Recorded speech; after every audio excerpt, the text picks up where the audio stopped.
तरी थांबत नाही, रडतो. रडते माझे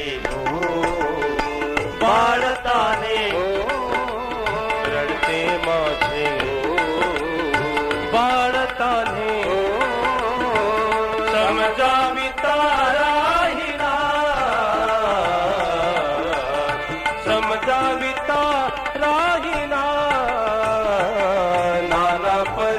नाना परी करीतो छंद, रडतो हा स्कुंद स्कुंद, डोळ्यातून वाहे बिंद, याचा डोळा लागेना लागेना. रडते माझे बाळताने, रडते माझे बाळताने, समजावी ताराहिना, समजावी ताराहिना. रडतोय राजकुमार, रडतोय. समजून सांगण्याचा प्रयत्न आहे, थांबत नाही. काय दुखते काही कळत नाही. कुणाचा नवस पाहला तरी निघत नाही. नवस पाहण्याची पद्धत आहे ना, असा रुपया ते मिरच्या टाकल्या जातात. तिकडे कसं असं पिस्तवामध्ये मिरच्या टाकल्या जातात का? एकदम जाळामध्ये टाकल्या जातात, त्याचा ठसका येत नाही, लीट झाली म्हणता येत. त्यांना खूप नवस माहित असतात. नवस पाहिला जातो, कोणाचा नवस निघत नाही. काय करावं काही कळत नाही.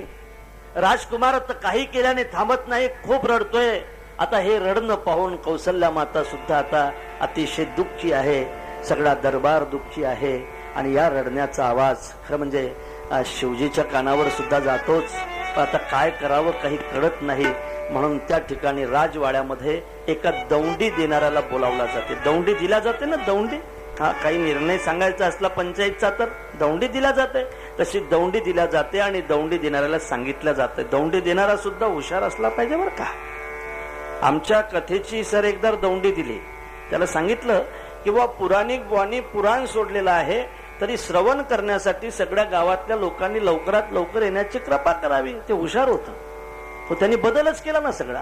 पुराणिक बुवांनी पुराण सोडलेला आहे, तो म्हटला पुराणिक बुवांनी पराण सोडलेला आहे. पुराणिक बुवांनी पराण सोडलेला आहे. आता श्रवण कशासाठी? मग शरण करण्यासाठी. दौंडीवाल्याला सांगितलं. दौंडीवाल्याला सांगितलं की सांगायचं, चौका चौकामध्ये उभं राहून दौंडी द्यायची, आवाज द्यायचं की राजकुमार रडतोय, ज्याला कोणाला औषध देता येत असेल त्यांनी लवकरात लवकर राज दरबारामध्ये यावं. हा दौंडीवाला जातो, चौका चौकात उभा राहतो, दौंडी देतो आणि लोकांना सांगतोय, ओ लोक हो,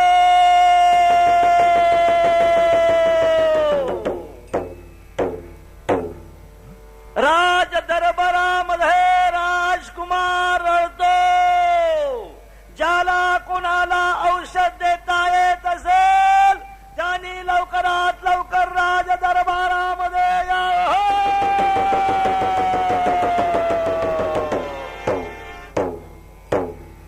कोणाची द्यायची असेल तर सांगा, आम्ही इथंच आहे 2 दिवस आणखी.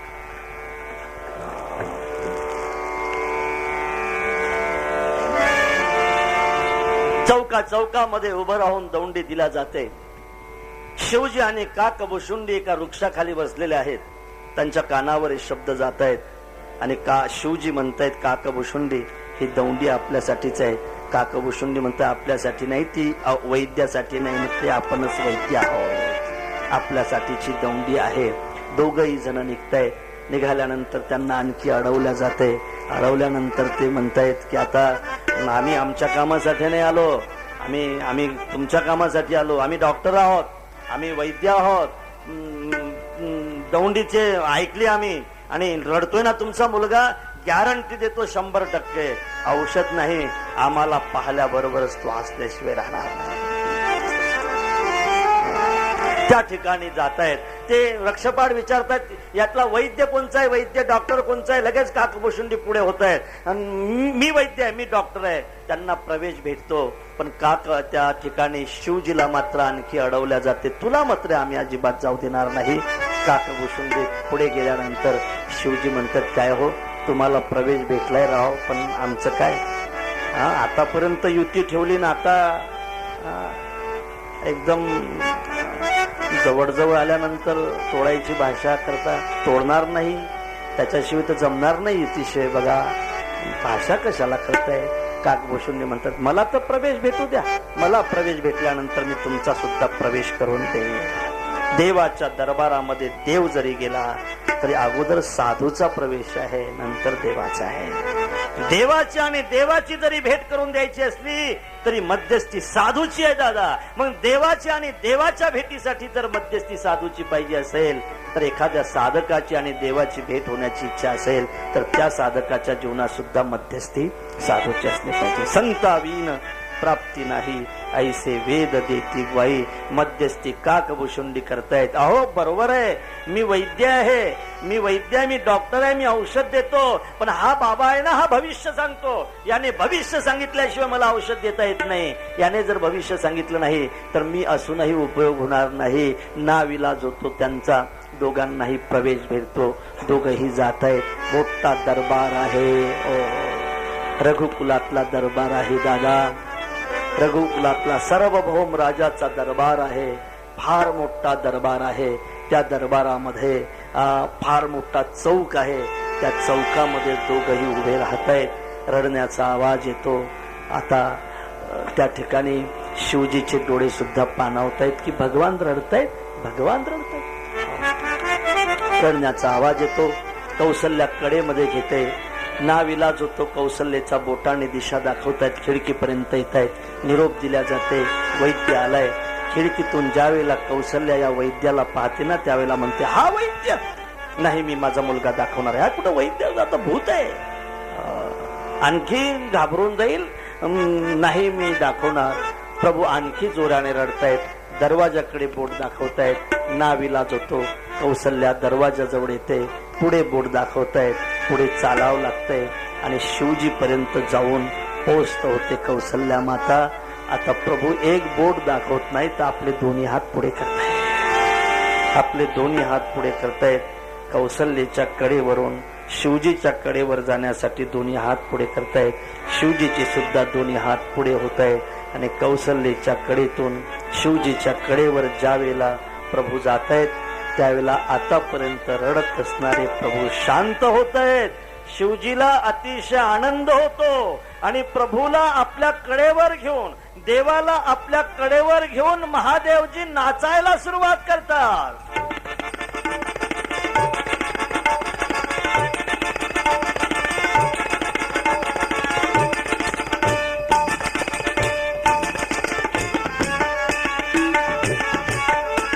जटाटवीकलज्जल प्रभाव पावित स्थले गलेवलंब्य लंबितांभुजंग तुंग मालिका जम जम जम जम निनादवज्जमर्वयं चकार चंड तांडवं तनोतु न शिव शिवं तनोतु न शिव शिवं तनोतु न शिव शिवं.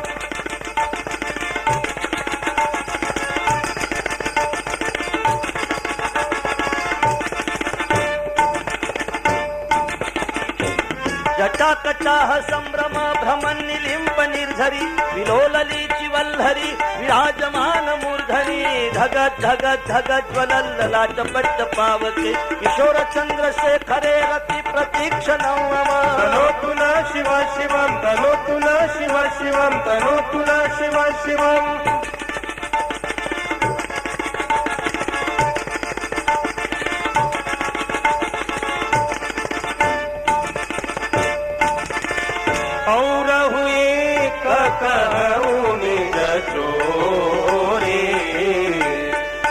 गिरिजाति दृढमति तोरी काकभूषुंडी संगमदो मनुज रूप जानई नहीं को और हुए कहूँ निज चोरी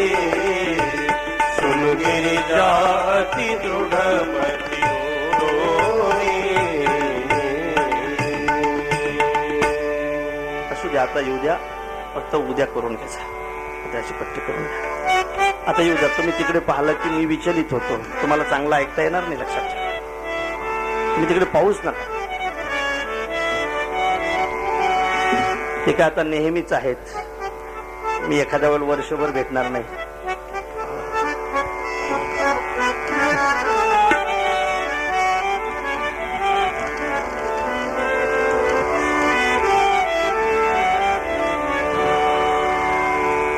रडतोय रामलल्ला.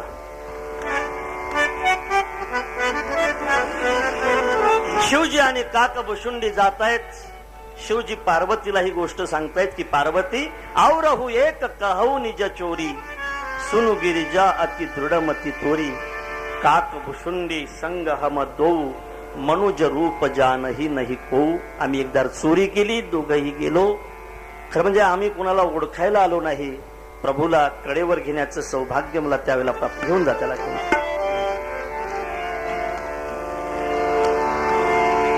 प्रभूला कडेवर घेण्याचं सौभाग्य मला प्राप्त झालंय पार्वती. हे प्रभूच्या चरित्रातील एक भाग आहे, हे चरित्र आहे. पुढच्याही चरित्राचा भाग आपण पाहणार आहोत. पुढे आता वशिष्ठ येत आहेत, नामकरण विधीचा भाग आहे. आता नावं ठेवल्या जात आहेत, नावं ठेवतायत ना, नावं ठेवतायत. 12व्या दिवशी असं म्हणतायत नावं ठेवण्याचा कार्यक्रम असतो. नावं सुद्धा खूप चांगले असले पाहिजेत बरं का, खूप चांगले असले. तुझं नाव काय आहे? तुम्ही नाही, तुम्ही एवढे मोठे नाही होत. श्रीनिवास.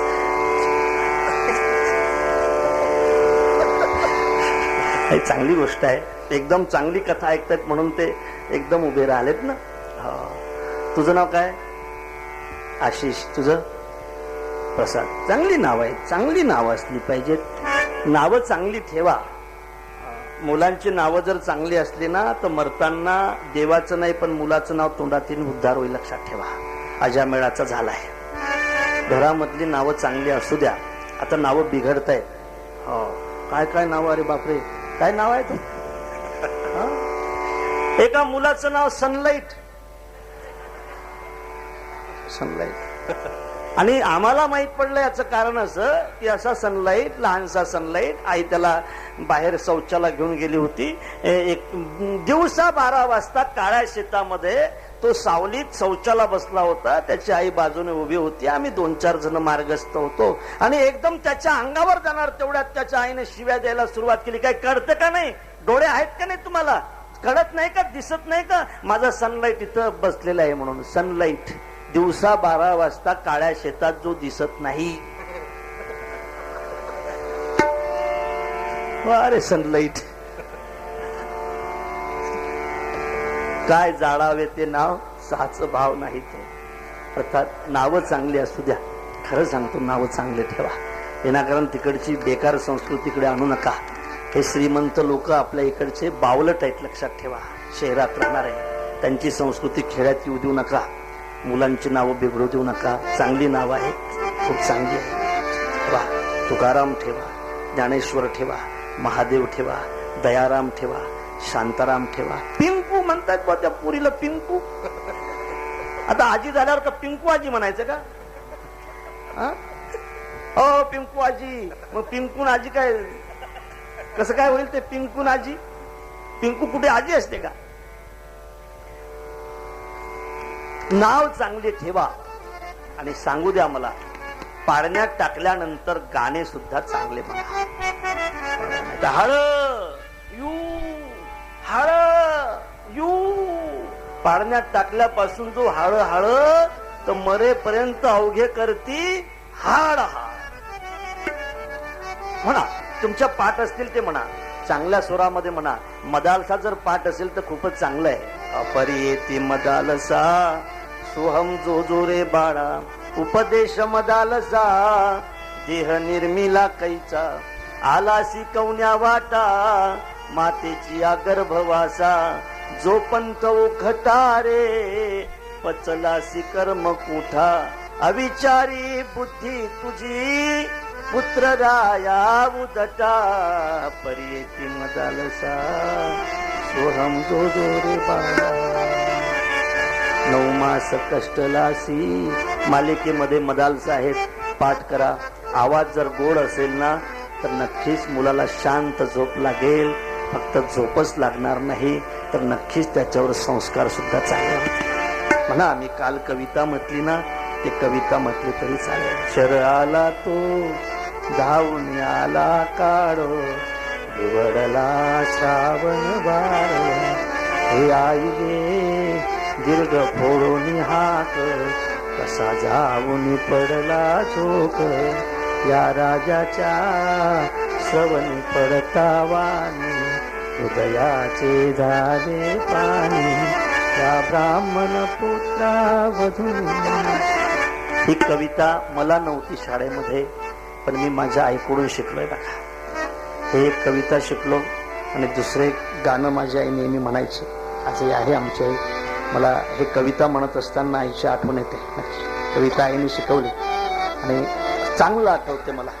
मांडीवर जात्यावर गाणे गाताना ज्यावेळेला मला आठवतंय.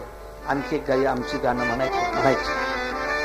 हिरव्या हिरव्या तुळसाबाई आणि चंचळ, तिला नाही नाक डोळे भुलविले गोपाळ. संस्कार महत्वाचे आहेत. आम्ही जे या ठिकाणी बसलेले दिसतोय ना, नक्कीच कोणाचे तरी आमच्यावर संस्कार आहेत. लक्षात ठेवा. जी माणसं मोठे असूनही अतिशय शाबूत असतायत ना, निपक राहतायत ना, समजून चालाव त्यांच्या आई वडिलांनी त्यांच्या पिशवीमध्ये ठेवलेले संस्कार असतात. नक्कीच एक दिवस ते संस्कार बाहेर आल्याशिवाय राहत नाही. म्हणून रिकामी आहे पिशवी तोपर्यंत चांगले संस्कार टाका. वेळ येईल ना त्यावेळेला त्याला ते संस्कार मदत केल्याशिवाय राहणार नाहीत. लक्षात ठेवा. मुलांवर चांगले संस्कार व्हावे यासाठी सांगेल मी आपल्याला. आम्ही बाल संस्कार शिबिर घेतोय सर. यावर्षी आमच्या संबंध शिबिरामध्ये 7,000 विद्यार्थ्यांची संख्या होती. बस हे आहेत ना असे. 8वी पासून 10वी पर्यंतचे मुलं होते. त्यांच्यावर संस्कार 15 दिवस 20 दिवस या ठिकाणी त्या ठिकाणी त्या ठिकाणी. आणि आणखी सांगतोय, आम्ही हे जे फिरतोय ना ते कुठंतरी चांगलं काम करण्यासाठी फिरतोय. लक्षात ठेवा. पण तुमच्या डोक्यात जर काही दुर्बुद्धी असेल संजय महाराज बद्दल तर काढून टाका. या आमच्या जोडीत फसलेला नवा पैसा, या पैशाचा आम्ही या मातीला हिशोब दिल्याशिवाय मरणार नाही. लक्षात ठेवा. फक्त जिथं गरज आहे तिथं बस पोस्टमनचं काम. जिथं गरज आहे तिथं पोस्ट करायचं आणि आपले संस्कार, आपला वारकरी संप्रदाय कसा समृद्ध होईल, कशी सेवा घडेल आपल्याला संप्रदायाची. नाही चांगलं झालं तरी नुकसान कसं आपल्याकडून होणार नाही याबद्दलचा विचार खरं म्हणजे आम्ही याचा प्रयास करतो. पण संस्कार अतिशय महत्वाचे आहेत. पाळण्यात टाकल्यापासून संस्कार करा.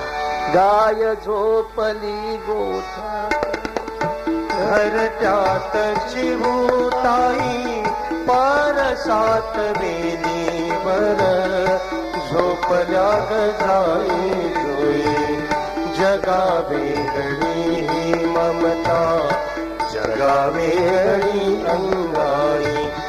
आज माझ्या बाळसाला झोप काग येत नाही. लिंबोनीच्या झाडा शब्द कुठलेही असू द्या, संस्कारी कसले पाहिजेत. ते कवितेतले असतील, ते अभंगातले असतील, ते एखाद्या गीतातले असतील, त्याचे संस्कार नक्कीच त्या मुलावर होतील. संस्कारिक होईल जीवन. म्हणून नामकरण विधी हा एक प्रयोग आहे. नामकरण विधी हा एक भाग आहे. आणि आपले जशी नावं ठेवल्या जात आहेत तसं प्रभूची नावं ठेवण्यासाठी वशिष्ठाला बोलावल्या जाते. विचारलं जाते ना ब्राह्मणाला जन्मनाव विचारलं जाते. आपलं जन्मनाव वेगळं असते, टोपण एखाद्या वेळेला वेगळं असते. टोपण नाव वेगळं असते. ते एखादं टोपण नाव मंत्री होतं. मंत्री मंत्रीच असतील, येत असतील. टोपण नाव काय काही असू शकतं. म्हणून जन्मनाव अतिशय महत्वाचं आहे. जन्मनाव त्याच्या गुणावरून ठेवल्या जाते. आणि ज्या वेळेला वशिष्ठ त्या दरबारामध्ये उंच आसनावर बसलेले आहेत, राजा आपल्या आसनावर आसनस्थ आहे, गावातील प्रमुख नागरिक त्या दिवशी दरबारामध्ये उपस्थित आहेत. दरबार भरलेला आहे. कौसल्या, सुमित्रा, काही आपला शृंगार आणि आपल्या मुलांचा शृंगार करून त्या ठिकाणी आलेली आहे. अतिशय आनंद आहे दरबारामध्ये. त्या ठिकाणी कौसल्या माता आपल्या मुलाला घेते आणि मुलाला घेऊन वशिष्ठाच्या मांडीवर ठेवते. चित्र सगळं लक्षात घ्यायचं आहे. वशिष्ठाच्या मांडीवर ठेवते आणि वशिष्ठाच्या मांडीवर त्या मुलाला ठेवल्यानंतर वशिष्ठ त्या मुलाकडे पाहतायत आणि मुलाकडे पाहून वशिष्ठाचं चित्त सुद्धा रममान होतंय. साधूचं चित्त कशातही रमू नये. यत् प्राप्य न किंचित वांछती न शोचती न द्वेष्टी नोत्साही भवती. अर्थात साधूने कशालाही पाहून उत्साही व्हायचं नाही, कशातही रमायचं नाही. जे प्रपंचामध्ये रममान होत असतील, जे लौकिकामध्ये रममान होत असतील, समजून चलाव भक्तीमध्ये यांचं चित्त रमत नाही म्हणून तर लौकिकात रमतायत ना. जे लौकिकात रमतायत ते भक्तीमध्ये रमण्यासाठी असमर्थ असतात. दादा, ज्याला भक्तीमध्ये रमायचं असेल त्याने लौकिकामध्ये कधी रमायचं नाही, आणि जो लौकिकामध्ये रमत असेल नक्कीच तो भक्तीमध्ये रमत नाही. योग्याचं चित्त कशातही रममान होत नाही. पण या मुलाकडे पाहिल्यानंतर जर वशिष्ठाचं चित्त रममान होत असेल, रमन्ते योगिनो अनंते नित्यानंदे चिदात्मनी इति रामपदेना सौ परम ब्रह्मा विधीयते. माझं चित्त ही साधूचं चित्त, माझ्यासारख्या योग्याचं चित्त जर याच्याकडे पाहून रममान होत असेल तर नक्कीच याचं नाव आहे राम. राम राम रामचंद्र भगवान की जय. रामचंद्र भगवान की जय. रामचंद्र भगवान की जय. सो सुख धाम राम असनामा अखिल लोकदायक विश्रामा. सो सुख धाम राम असनामा अखिल लोकदायक विश्रामा.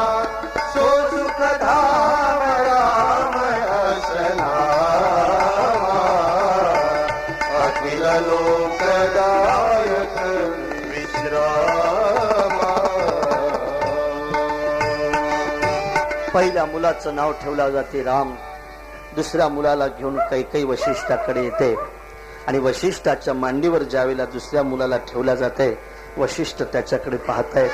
पाहिल्यानंतर वशिष्ठाचे नेत्र पाणावतायत. वाह, काय भाग्य या मुलाचं.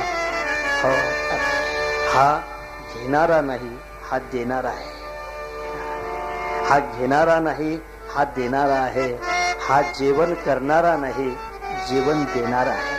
भरण पोषण करणारा आहे म्हणून जेवण करण्यापेक्षाही जेवण देणारा महत्वाचा असतो. दादा, हा घेणारा नाही, हा देणारा आहे. म्हणून तर राजगादी भेटून सुद्धा याने घेतली नाही ना. हा भरण पोषण करणारा आहे, हा देणारा आहे. मी असं म्हणेल की घेणाऱ्यापेक्षा नक्कीच देणारे मोठे असतात. दादा, सांगेल मी आपल्याला, आम्ही या ठिकाणी कथा करतो, या स्टेजवर बसतो. हे स्टेज आम्ही बनवलेलं नाही, स्टेज बनवणारे वेगळे आहेत, बसणारे वेगळे आहेत. म्हणून स्टेजवर बसण्यापेक्षाही स्टेज देणारी माणसं फार महत्वाची असतात. ही मंडळी आमच्याकडे आली, यांनी खरं म्हणजे म्हटलंय आम्हाला आमच्या इथं कथा करायची आहे. पंढरपूरला आलेत पाटील, नंतर वडाळ्याला आलेत, आपल्या कोंडवळ राहुरीला आले. इथून जवळजवळ 300 किलोमीटर प्रवास करून तिथं आलेत. तिथं येऊन इतका त्रास दिलाय हो, आणि स्टेज आम्हाला दिलं. याच्यापेक्षा आणखी काय उपकार पाहिजे. इतका त्रास दुसऱ्याने घ्यायचा आणि श्रेय दुसऱ्याला द्यायचं, याच्यापेक्षा आणखी काय मोठेपणा पाहिजे दादा. म्हणून कथाकार हा स्टेज घेणारा आहे आणि श्रोते हे स्टेज देणारे आहे. म्हणून तर म्हणावं लागलं माऊलीला, वक्ता तो वक्ता नव्हे श्रोते नव्हे. श्रोते असतील तर वक्ता ना. म्हणून वक्ता म्हणजे चौकीदार आहे. वक्ता म्हणजे चौकीदार आहे. त्याला या कथेची चौकी करावी लागते. ही कथा अशी असली पाहिजे, असं सांगितलं पाहिजे, हा दृष्टांत असा बसवला पाहिजे, हा सिद्धांत असा पटवला पाहिजे, आणि ही कथा अशी सांग. हे चौकी आहे, त्याला चौकी करावी लागते. कथाकार म्हणजे चौकीदार आहे आणि या जमीनवर बसलेले श्रोते म्हणजे जमीनदार आहे. मी विचारतोय आपल्याला, तुमच्याकडे चौकीदार मोठा असतो का जमीनदार? जमीनदार ना मोठा है. बैलों के गले में जब घुंघरू जीवन जीवन का राग सुनाते हैं, जीवन का राग सुनाते हैं। गम को दूर हो जाता है, खुशियों के कमल मुस्काते हैं, खुशियों के कमल मुस्काते हैं, खुशियों के कमल मुस्काते हैं।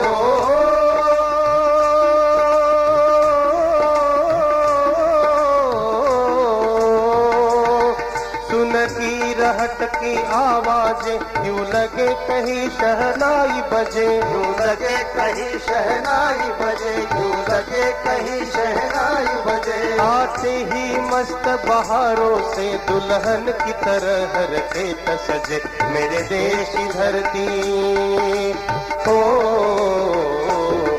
मेरे देश की धरती सोना उगले उगले हीरे मोती, मेरे देश की धरती हो।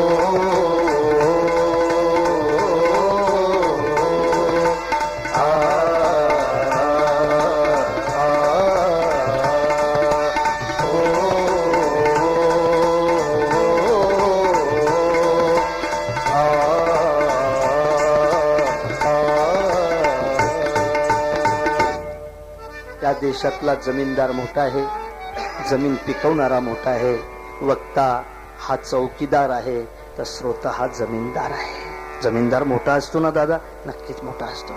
तुम्ही म्हणाल वा रे वा चौकीदार, आम्हाला इथपर्यंत पायी प्रवास करावा लागतो, चौकीदार गाडीत बसून येतो,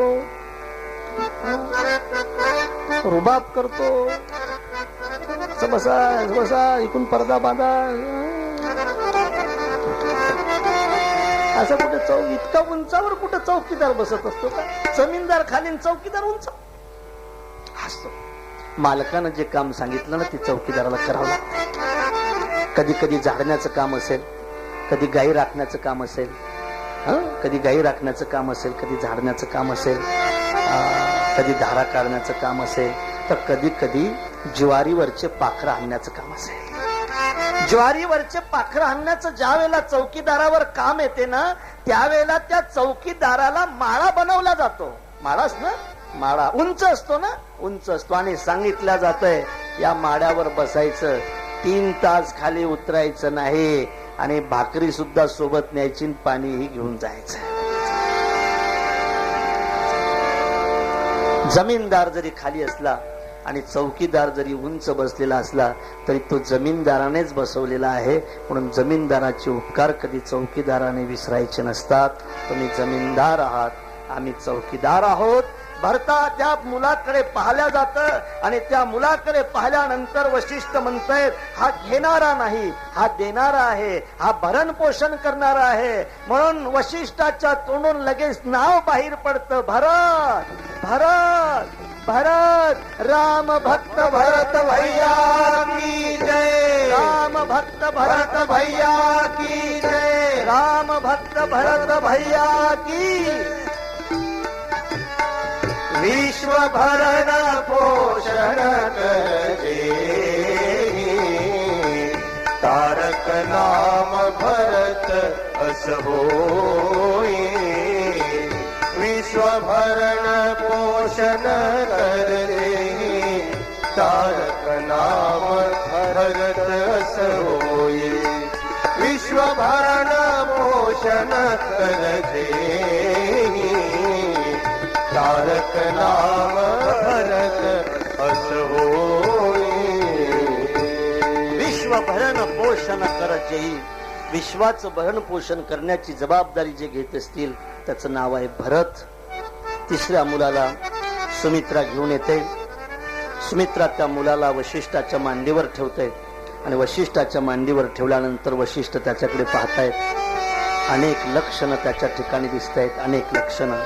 पहिलं लक्षण रामप्रिय, दुसरं लक्षण जगत आधार, आणि तिसरं लक्षण उदार, उदारता, जगताची आधारता आणि रामप्रियता त्याच्या ठिकाणी दिसते। अनेक लक्षणाने त्याचं जीवन युक्त दिसते, म्हणून त्या ठिकाणी वशिष्ठ त्याच्याकडे पाहतायत, आणि सर्वच लक्षणं याच्याजवळ असल्यामुळे याचं नाव ठेवलं जाते लक्ष्मण।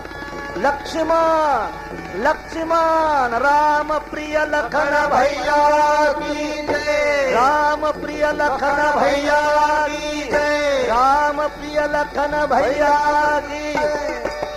लक्षण धाम राम प्रिय सकल जगत आधार। लक्षण धाम राम प्रिय सकल जगत आधार। गुरु शिक्षती राखा लक्ष्मण नाम उदार सियावर रामचंद्र की जय। पवन सुत हनुमान की जय। उमापति महादेव की जय। बोलो रे भाई सब संतन की जय। सगळ्या लक्षणाने युक्त असल्यामुळे नाव ठेवलं जाते लक्ष्मण. चौथ्या मुलाला घेऊन येते सुमित्रा. त्या ठिकाणी मांडीवर घेतायत वशिष्ठ. त्याच्याकडे पाहतायत. पाहिल्यानंतर म्हणतायत जगामध्ये याचा एकही शत्रू नाही, हा अजात शत्रू आहे. जगामध्ये याचा शत्रू जन्माला आला नाही आणि पुढे कधी जन्माला येणार नाही. अशी काही माणसं असतात दादा की ज्याचं शत्रुत्वच नसते. मग हा अजात शत्रू आहे. याच्या पुढे शत्रू टिकणार नाही.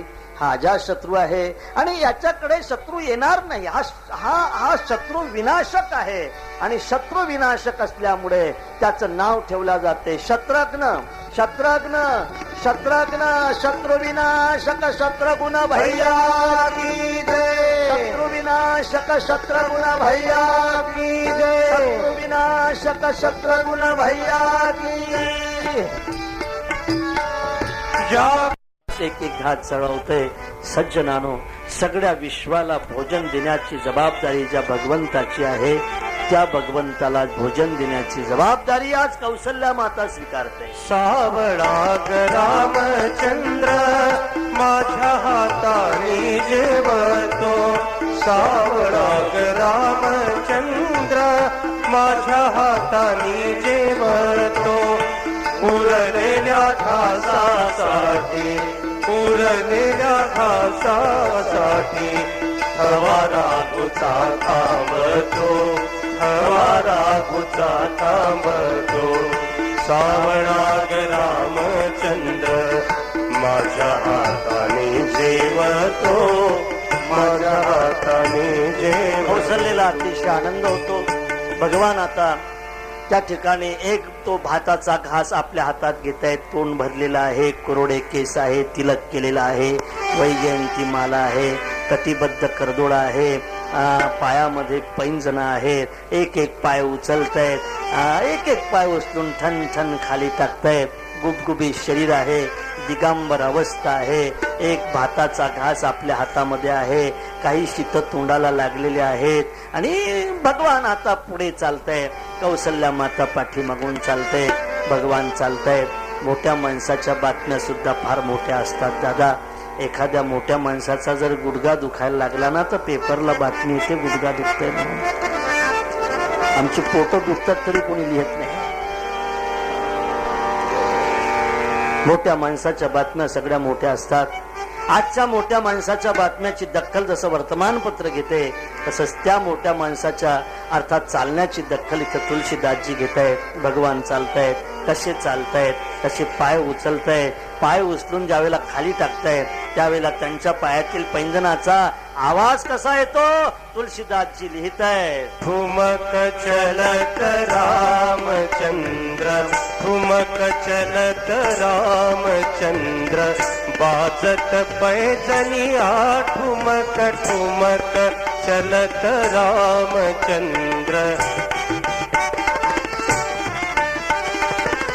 किलकी किलकी उठत धाय गिरत भूमि लटपटाय. किलकी किलकी उठत धाय गिरत भूमि लटपटाय. दाय मातु गोदलेत. दाय मातु गोदलेत. दशरथ के रनिया. ठुमक ठुमक चलत रामचंद्र. ठुमक चलत रामचंद्र बाजत पैजनिया. ठुमक ठुमक चलत रामचंद्र. ठुमक ठुमक ठुमक ठुमक ठुमक ठुमक ठुमक ठुमक ठुमक ठुमक ठुमक ठुमक ठुमक ठुमक ठुमक ठुमक ठुमक ठुमक ठुमक ठुमक ठुमक ठुमक ठुमक ठुमक ठुमक चलत रामचंद्र ठुमक चलत रामचंद्र वाजत पैजनिया ठुमक वाजत पैंजनिया.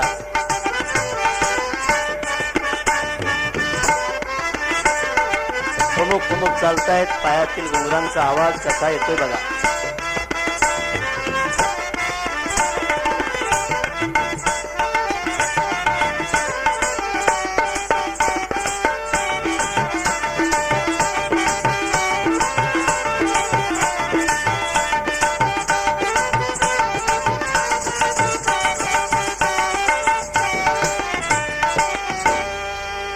ठुमुक ठुमुक चालतायत. पायातील पैंजनाचा आवाज येतो. अर्थात त्या आवाजाचा विचार, त्या आवाज हा ग्रंथामध्ये लिहिला जातो. आता प्रभू मोठे होत आहेत, गुरुग्रही जात आहेत. गुरुग्रही गये पडन रघुराई अल्पकाल सब विद्या पाही. आपल्या संप्रदायामध्ये गुरु परंपरेला फार मोठा मान आहे. स्वतः रामप्रभू सुद्धा गुरुकडे जात आहेत. अल्पकालामध्ये सगळी विद्या प्राप्त करून परत येत आहेत. आणि आता प्रभू 16 वर्षाचे होत आहेत. आता विश्वामित्र राजाच्या दरबारामध्ये येणार आहेत. प्रभूला मागणार आहेत. प्रभू त्यांच्या सोबत जाणार आहेत. मिथिलेला जाणार आहेत. त्या ठिकाणी विवाह होणार आहे. ही कथा तर आपण पाहणारच आहोत. पण त्या अगोदर फार मोठ्या प्रेमाने सगळ्यांनी टाळी वाजवून भजन करायचं. टाळी.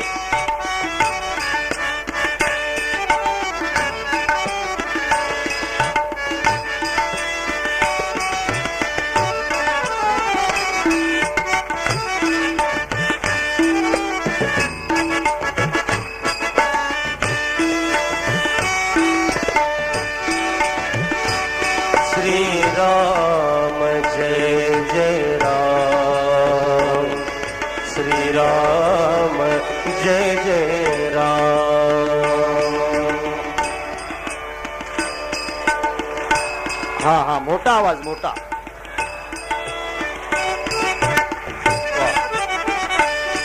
श्री राम जय जय राम श्री राम जय जय राम.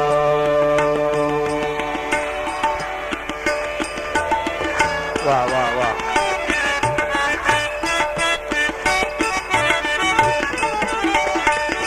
श्री राम जय जय राम श्री राम जय जय राम.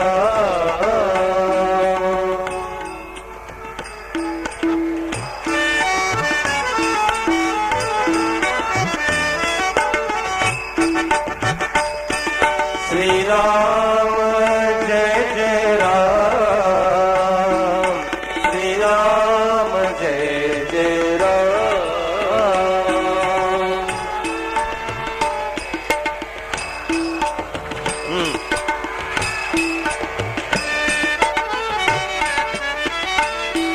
श्री राम जय जय राम श्री राम जय जय राम.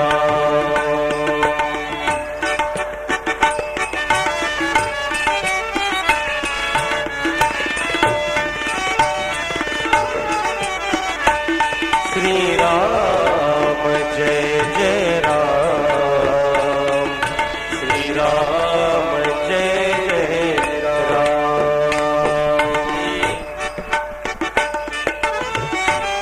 वाह वाह.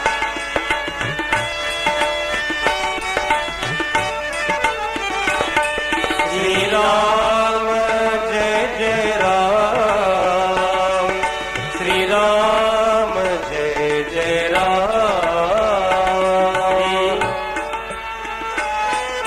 वाह वाह वाह.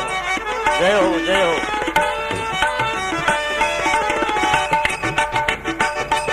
श्री राम जय जय राम श्री राम जय जय राम.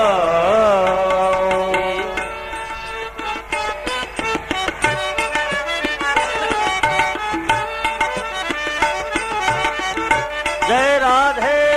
श्री राम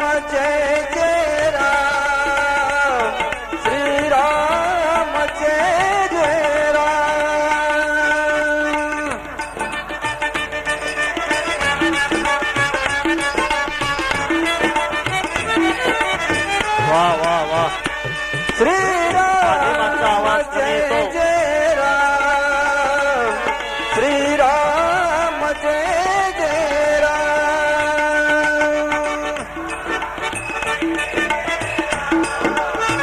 वा हा आणखी मोठ्याने आता बघा श्रीराम जय जय राम श्रीराम जय जय राम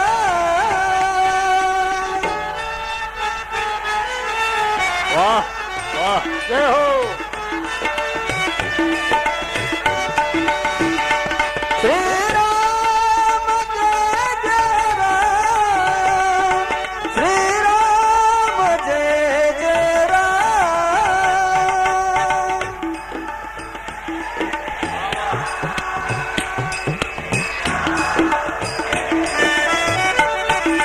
हरी बोल श्रीराम जय जय राम श्रीराम जय जय राम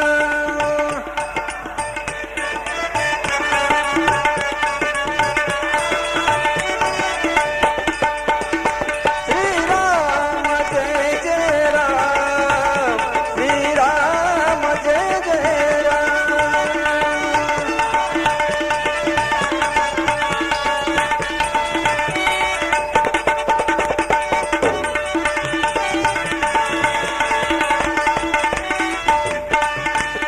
टाळी टाळी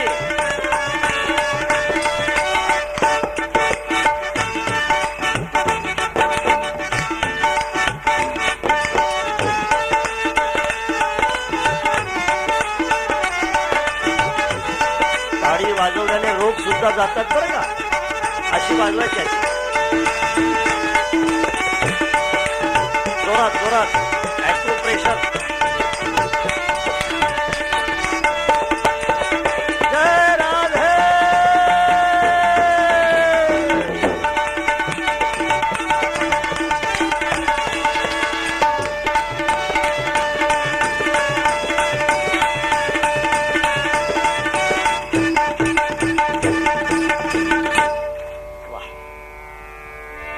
चांगला आवाज आहे तुमचा इकडचा आवाज मोठा आहे इकडचा आवाज लहान आहे मोठा आवाज आहे एकाने सांगितलं मला की महाराज आमचा आवाज फक्त बाहेरच मोठा आहे घरी गेलं की म्याव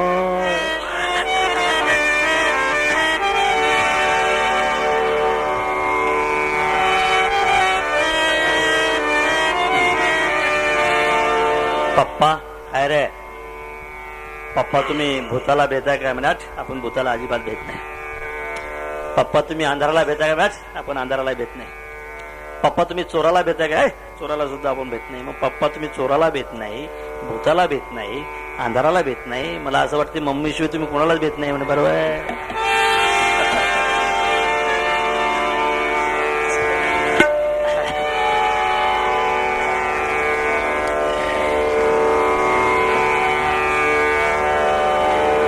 प्रभू मोठे होत आहेत 16 वर्षाचे होत आहेत अतिशय आनंदी आनंद आहे अयोध्येमध्ये आणि ज्या घरी समृद्धी असेल ना त्या घरीच लोक मागायला येत असतात ज्या घरी समृद्धी असेल त्या घरीच लोक मागायला येत आहेत जे लोक समृद्ध असतील त्यांना जास्त वर्गणी द्यावी लागते आणि समृद्ध लोक सुद्धा सप्ताची वर्गणी कमी देत आहेत ना त्या लोक काय कमी हवं माणसाला गावातले श्रीमंत लोक ज्यावेळेला वर्गणी कमी मांडतायत त्यावेळेला बरं वाटत नाही वर्गणी देणाऱ्याला आणि एखाद्या गरीबाने जर जास्त वर्गणी दिली तर काय उदार माणूस आहे काय उदार माणूस आणि एखाद्या श्रीमंत माणसाने जर कमी वर्गणी दिली काय चिकट माणूस आहे चिकट माणूस आहे म्हणून श्रीमंत असेल त्याच्या दारासमोर भिकारी उभे राहत असतात भिकाऱ्याचा कधी अवेर करायचा नाही भिकारी त्याच ठिकाणी राहत असतात दादा की ज्या ठिकाणी दाते असतात समजून चालाव भिकारी आहेत ना नक्कीच दाते आहेत या देशामध्ये भिकारी दिसत आहेत ना नक्कीच कोणीतरी देणारे आहेत म्हणून ते भिकारी आहेत म्हणून समृद्ध दाराच्या समोर श्रीमंत दाराच्या समोर समोरच्या दाराने ज्यावेळेला भिकारी येतील त्यावेळेला अव्हेर करू नका. त्यावेळेला त्यांचा जर अव्हेर केला तर मागच्या दाराने दार फोडून कोणीतरी आतमध्ये घुसल्याशिवाय राहणार नाही, लक्षात ठेवा. म्हणून ज्याच्याजवळ द्रव्य असेल त्या ठिकाणी येतायत भिकारी. द्रव्य त्याला म्हणतायत की जे द्रवते, जे द्रवते ते द्रव्य, जे द्रवत नाही ते धन. दादा धन, हा तुका म्हणे धन आणि धनासाठी देती प्राण, असंही घडते. द्रव्य त्याला म्हणतायत की जे द्रवते, जे संस्कृती पाहून द्रवते, जे धर्म पाहून द्रवते, जे गरिबी पाहून द्रवते, जे गोशाळा पाहून द्रवते, जे द्रवते ना, जे द्रवते, जे द्रवते त्याला द्रव्य असं म्हणताय. जे द्रवत नाही ते धन आहे. मग आपल्या घरी धन नसावं, द्रव्य मात्र जरूर असावं की जे द्रवावं, असं म्हटलं जाते ना. तुम गरीबों की सुनो ओ तुम्हारी सुनेगा, तुम 1 पैसा दोगे ओ 10 लाख देगा.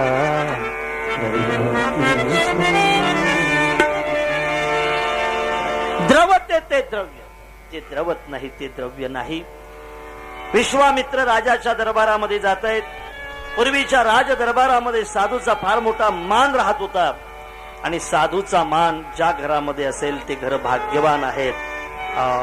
साधूचा मान परंपरेने ज्या घरामध्ये केल्या जाते ते घर कधी बिघडणार नाही. ज्या घरामध्ये आमचा मान होत असेल त्या घराचं कधी नुकसान होणार नाही. दादा लक्षात ठेवा. पाटील काय बाय साधू लोक येत आहेत, त्यांना चहा पाजा लागते, बसल्या द्या. ज्या घरामध्ये साधूचं येणं जाणं आहे ना त्या घरातली संस्कृती बिघडणार नाही आणि घरातल्या मुलांना कधीच साधू संत ज्यावेळेला दिसणार नाहीत त्यावेळेला ते घर विकृत झाल्याशिवाय राहणार नाही. असू द्या, येणं जाणं साधूचं कंटाळा करू नका दादा. असेल ना एखादा पताकेवाला वारकरी घरी घेऊन या, सांगा आपल्या मुलाला याला वारकरी म्हणतायत. तुमच्या घराची परंपरा टिकून राहावी असं वाटत असेल तर घरामध्ये वारकरी आलाच पाहिजे, लक्षात ठेवा. अवेर करू नका वारकऱ्याचा. वारकरी सुद्धा फार श्रीमंत असतात, लक्षात ठेवा.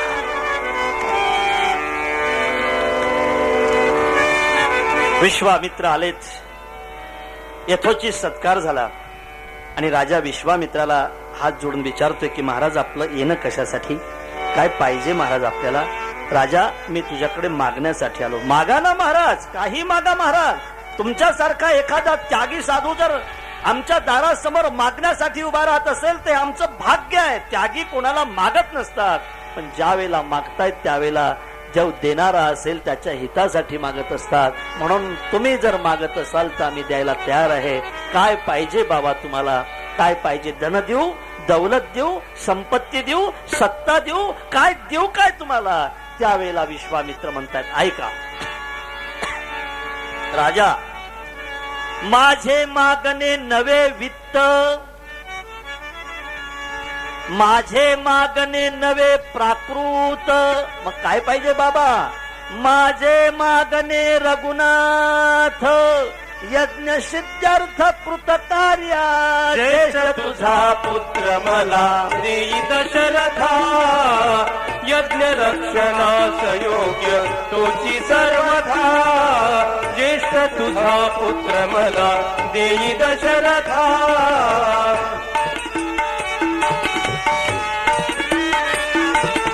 मायावी रात्रीचर कष्टविती मजसी फार. मायावी रात्रीचर कष्टविती मजसी फार. कैकवार करुणी यज्ञ नाही सांगता.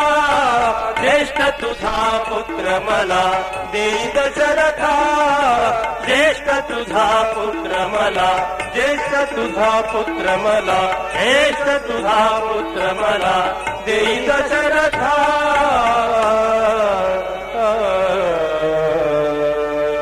ज्येष्ठ तुझा पुत्र मला देई दशरथा. मी रामाला मागायला आलो. फक्त राम एकटा नाही, त्याच्यासोबत मला लक्ष्मण सुद्धा पाहिजे. रामाला आणि लक्ष्मणाला विश्वामित्राने का मागितलं? भाव असा आहे, राम हे सत्य आहे, लक्ष्मण हे समर्पण आहे. यज्ञ करायचा असेल तर यज्ञ कुंडाचीही गरज आहे. आणि आहुतीची सुद्धा गरज आहे. यज्ञकुंड हे सत्य आहे आणि त्याच्यात दिल्या जाणारी आहुती हे समर्पण आहे. सत्य टिकावं असं वाटत असेल तर समर्पणाची गरज आहे. मंडप टिकावा असं वाटत असेल तर खांबाची गरज आहे. पताका फडकावी असं वाटत असेल तर दंडाची गरज आहे. इमारत उभी राहावी असं वाटत असेल पायाची गरज आहे. तसं सत्य टिकून राहावं असं वाटत असेल समर्पणाची गरज आहे. समर्पण नसेल तर सत्य टिकणार नाही दादा. छत्रपती शिवाजी महाराज रूपाने सत्य या महाराष्ट्राच्या आजही प्रत्येकाच्या अंतकरणामध्ये जी फडकते ना, हे सत्य फडकते. याचं कारण अनेकाने ते सत्य फडकवण्यासाठी समर्पण दिलंय म्हणून फडकते. लक्षात ठेवा. एका मिनिटासाठी सांगेल समर्पण किती महत्वाचं असते.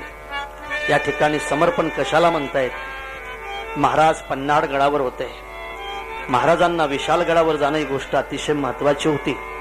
6 महिन्याच्या अगोदर महाराजांनी अफजल खानाचा वध केला होता. सिद्दी जोहर हा 42,000 सैन्य घेऊन विजापूरहून निघाला होता. त्याच्यासोबत अफजल खानाचा मुलगा फाजल खान सुद्धा होता. त्यांनी पन्हाळ गडाला वेढा मारला होता. वरून पाऊस पडत होता तरी सुद्धा वेळा तेवत होता. अफजल खानाला मारल्यामुळे विजापूरचा बादशाह आता संतप्त झाला होता. सिद्दी जोहर 42,000 सैन्य घेऊन पन्हाळ गडाजवळून त्यांनी वेढा मारला होता. वेळा तेवत होता. महाराजांना विशालगडावर जाणं ही गोष्ट अतिशय महत्वाची होती. महाराजांनी भवानीला कौल मागितला. महाराजांना भवानीकडून कौल भेटला आणि महाराजांनी गड सोडण्याची तारीख निवडली. 12 जुलै 1660 आषाढ शुद्ध पौर्णिमा गुरुवारचा दिवस होता आणि रात्री 10 वाजता गडाचा दरवाजा उघडणार होता. त्र्यंबक पंत गडाचे गडकरी होते. त्र्यंबक पंत महाराजांसमोर मुजरा करत होते आणि महाराज त्र्यंबक पंतांना म्हणत होते, त्र्यंबक पंत गड सांभाळा, येतोय आम्ही. त्र्यंबक पंत रडत होते. राजा गडाचा विचारच करू नको रे राजा. गडाचा दगडच पाय पण गडाचा कण सुद्धा मी इकडे तिकडे होऊ देणार नाही राजा. पण विचार तुझा वाटतोय रे दादा. एवढ्या मोठ्या संकटामध्ये तू आपलं पाऊल टाकतो. तुझं जर कशाने काही झालं राजा, त्या गडाचं आम्ही काय करावं. दरवाजा उघडला जातो. बाजी प्रभूवर सगळी जबाबदारी दिल्या जाते. चांगले चांगले 600 मावडे सोबत घेतल्या जात आहेत. पुढे संकट येणार आहे मग अगोदरच सावध झाल्या जाते. 2 पालख्या तयार केल्या जात आहेत. समोरच्या पालखीमध्ये महाराज बसतात. पाठीमागची पालखी रिकामी चालत असते. दरवाजा उघडतो. मावडे गुपचूप बाहेर पडतायत. महाराज पालखीमध्ये बसलेले आहेत.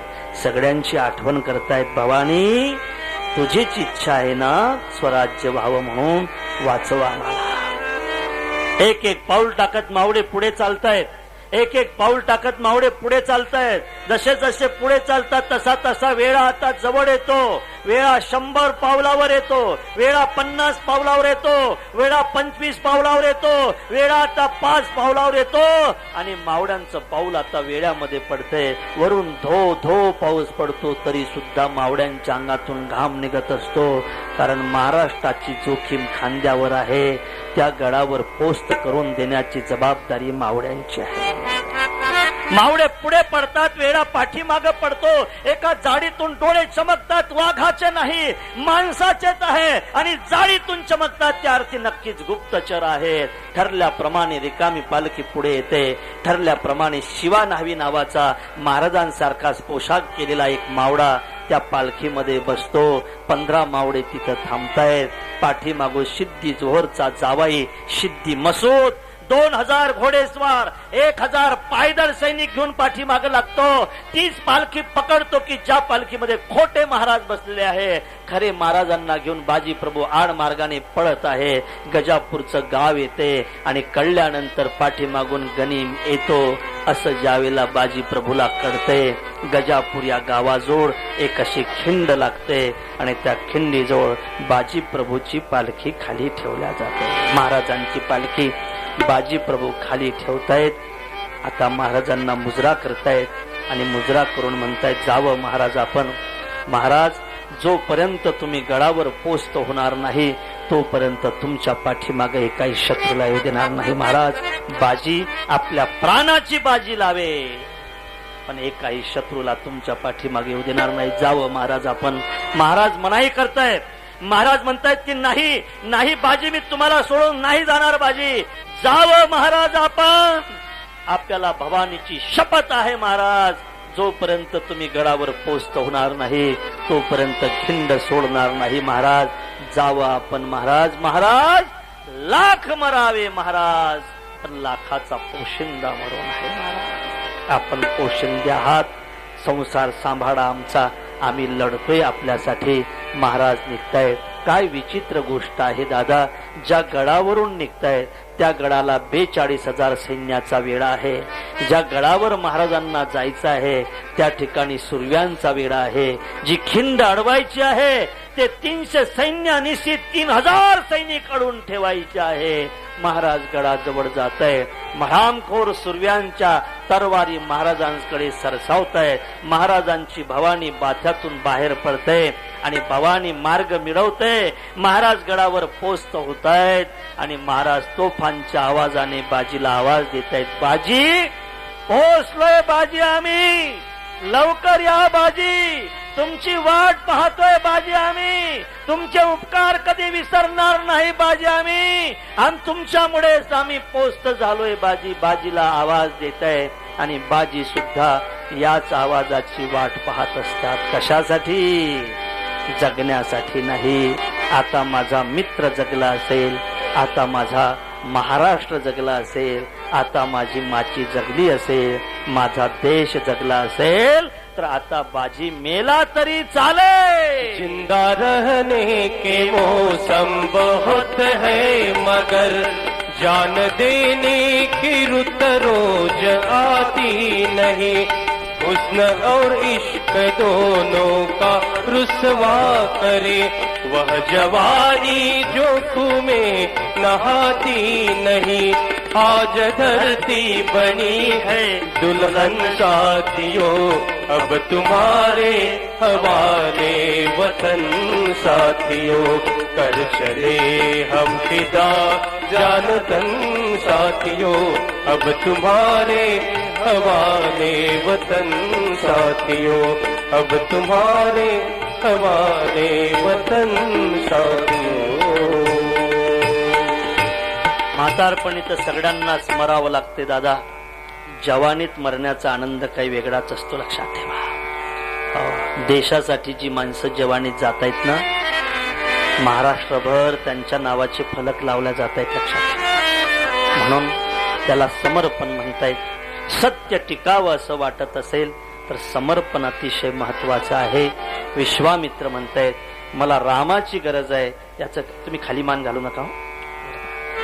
मला रामाची गरज आहे याचं कारण सत्याची गरज आहे, आणि मला लक्ष्मणाची गरज आहे याचं कारण समर्पणाची गरज आहे. सत्य आणि समर्पण मला पाहिजे. रामाला आणि लक्ष्मणाला मागितला जाते. राजा म्हणतोय महाराज, यज्ञा विघ्न करती राक्षस, मनुष्य मारक कर्कश. राम केवळ राजवेश बाळक, धनुर्विद्या अभ्यास नाही केला. हा लहान आहे महाराज, याने अभ्यास सुद्धा केला नाही धनुर्विद्येचा. आपण यांना हा राजा, मला राम लखनच पाहिजे. वशिष्ठाच्या मध्यस्थीने या दोघांनाही दिल्या जाते. आता विश्वामित्र पुढे चालतायत, पाठीमागून रामप्रभू आणि लखनजी चालतायत. विश्वामित्र पुढे चालतायत, रामप्रभू आणि लखनजी पाठीमागून चालतायत आणि तुलसीदासजी त्याचं वर्णन करतायत. श्याम गौर सुंदर दो भाई, विश्वामित्र महानिधि पाई. प्रभु ब्रह्मण्य देव मैं जाना, मोहिनी पिता तजेऊ भगवाना. श्याम गौर सुंदर तो भाई, विश्वामित्र महानिधि पाई. महानिधी प्राप्त होते विश्वामित्राला. यज्ञाची सुरुवात होते. त्या ठिकाणी सुबाहू आणि मारीच अर्थात त्राटिकेचे 2 मुलं, त्राटिकेचाही वध केला जातो. आकाश मार्गाने येऊन यज्ञाचा विध्वंस करण्याची इच्छा करतायत. लखनजी सावध करतायत प्रभूला. प्रभू आता सुबाहूला बाण मारतायत. मारीचाला बिनफलाचा बाण मारून समुद्राच्या काठावर झोकून देत आहेत. मारायचं आहे रे मारीचा तुला, पण तुझ्याकडून काही काम करून घ्यायचं आहे, नंतर मारायचं आहे. समुद्राच्या काठावर झोकून देत आहेत. यज्ञ आता सुखरूप पार पडतो, निर्विघ्न पार पडतो. आणि आता रामप्रभू विश्वामित्राला म्हणतायत की बाबा, आता आई बाबा वाट पाहत असतील, आता आम्ही घरी गेलो पाहिजे ना, अयोध्येला गेलो पाहिजे ना. विश्वामित्र म्हणतायत राघव, आता अयोध्येला जायचं नाही. मग कुठं जायचं बाबा? अयोध्येला जायचं नाही तर कुठं जायचं? विश्वामित्र म्हणतायत राघव, आता आपल्याला मिथिला पाहण्यासाठी जायचं आहे. चला राघवा चला पहाया जनकाची मिथिला, पहाण्या जनकाची मिथिला. मिथिले होणे दर्शनी नृप राजर्षी तो जनक नराधिप. नराधिपेत्या नगरा माझी यज्ञ नवा मांडिला. चला राघवा चला पहाया जनकाची मिथिला, पहाया जनकाची मिथिला.